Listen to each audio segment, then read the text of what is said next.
In the heart of southern Africa, hidden among rolling hills and ancient stone walls, lies the ruins of a city once so magnificent, it rivaled the greatest civilizations of its time. A city built without mortar, yet standing for centuries. A city of kings, traders, and legends. This is the story of Great Zimbabwe, the lost stone metropolis that challenges everything we thought we knew about Africa's history. For centuries, travelers and explorers stumbled upon the ruins of Great Zimbabwe in awe. Towering stone walls curved gracefully across the landscape, enclosing royal palaces, markets, and temples. But there was one mystery: who built it?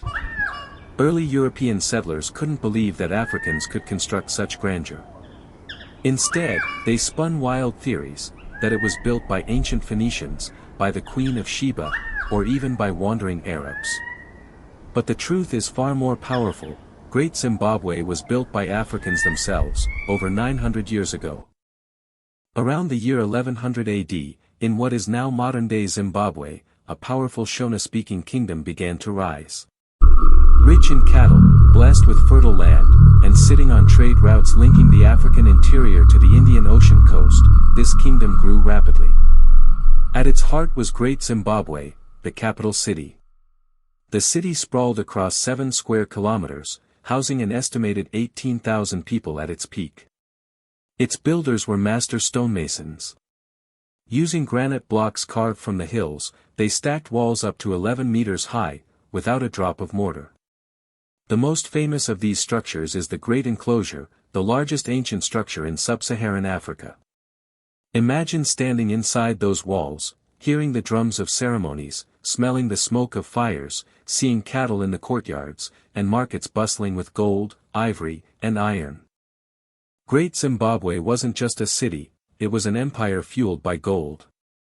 Deep within the land lay some of Africa's richest gold deposits. Traders from Great Zimbabwe mined it, melted it, and crafted ornaments and jewelry. But gold was more than decoration, it was currency. Caravans of traders traveled east, bringing gold, ivory, and iron to the coastal city of Sofala.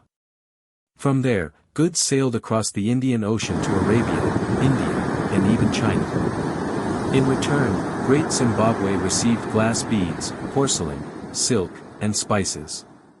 Archaeologists have found Chinese pottery, Arab coins, and Persian glass in the ruins, proof of a global trade network.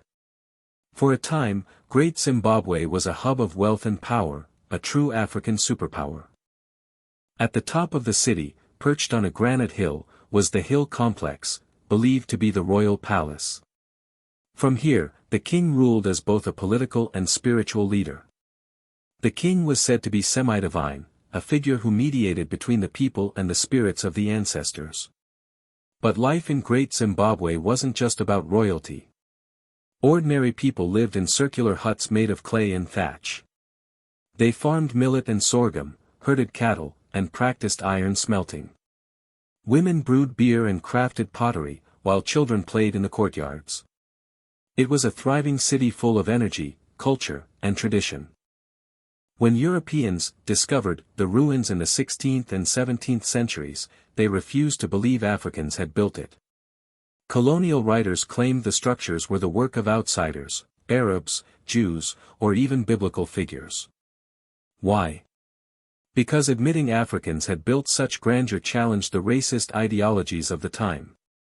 It wasn't until the 20th century that archaeologists like Gertrude Cotton Thompson proved the truth: Great Zimbabwe was built by Africans, for Africans. Yet for decades, textbooks downplayed its significance. Only recently has Great Zimbabwe been reclaimed as a proud symbol of African achievement. In fact, the modern nation of Zimbabwe takes its very name from these ruins.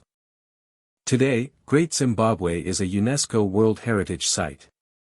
Tourists walk through its ancient walls, marveling at the skill of its builders.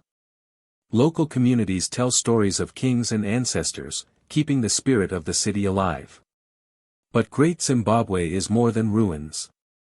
It is a reminder that Africa had its own empires, its own architects, its own global trade, long before colonialism. It stands as proof that African history is not a footnote to world history, it is central to it. So next time you hear about the pyramids of Egypt or the castles of Europe, remember that in southern Africa, a city of stone rose to greatness, built by African hands, ruled by African kings, and remembered today as a symbol of resilience and pride. This is the story of Great Zimbabwe, Africa's lost stone city.